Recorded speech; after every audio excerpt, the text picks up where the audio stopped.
Hi there, glad you could join us for this episode of The Weekly Send. The Weekly Send is powered by Foundant Technologies' nonprofit core. Transform your organization with a comprehensive software solution built for nonprofits. And by 1832 Communications, partnering with your nonprofit to help you build more relationships and raise more money. In today's episode, we're going to look at an email from Special Olympics. The subject line says, "You've got a text."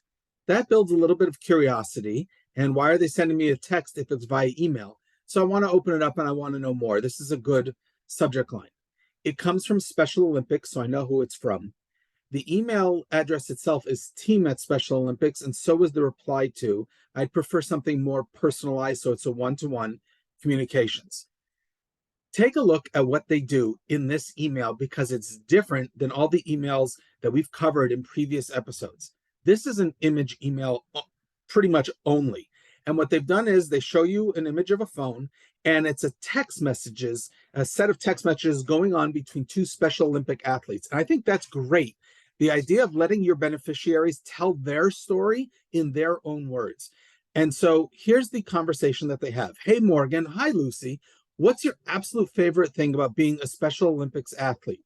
That's such a tough question. The friends I've made, or maybe the leadership opportunities I've had. Oh, wait, it's definitely being able to be completely myself. What about you?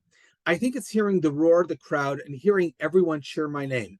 Oh, man, I love that too. I think this is great. It's a simple conversation between two people, just like you would be texting with any of your friends.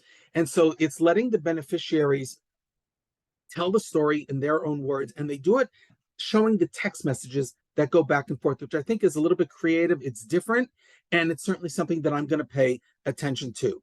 Right underneath it is a simple call to action.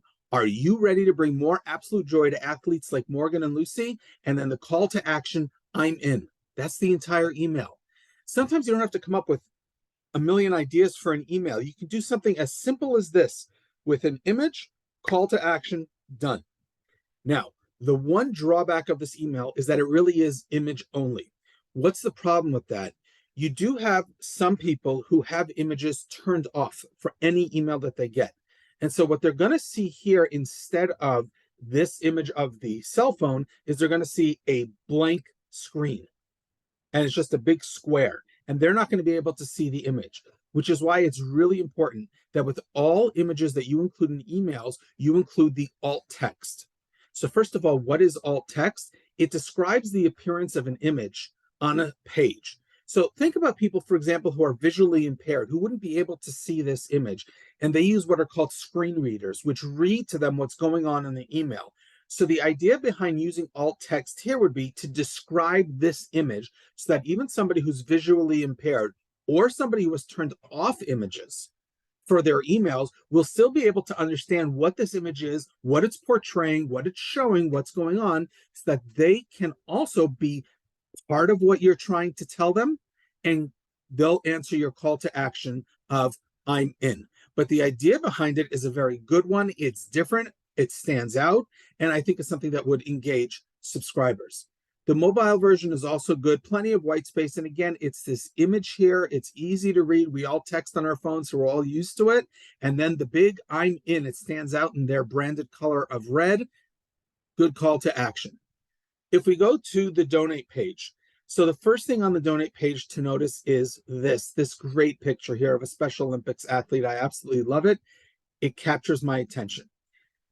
If we scroll down, thanks for showing your support to our athletes. They're asking you to give monthly, and they're telling you also, and this is really important, what's the impact? What is your generous donation support? And they tell you sports and games, inclusive health, unified schools, all the things that Special Olympics stands for. So give me that information before I give a donation so I know what's going to be the impact of my donation. In terms of the form, they have both give once and give monthly. The one thing I do want to point out, which I think needs to be corrected here, is they have 5 donation amounts and other. 4 should be the maximum. That's really all that the brain can take in at one time is 4 amounts. We've discussed this in previous episodes, so I would limit it to 4 plus other. I would also consider having the $100 here, this amount be over here. Anchor your donation amounts with the higher amount go from high to low on your donation pages. Takeaways for today's episode. Number one, let your beneficiaries tell their story in their own words. It connects your subscribers directly to the people that they're trying to help and impact.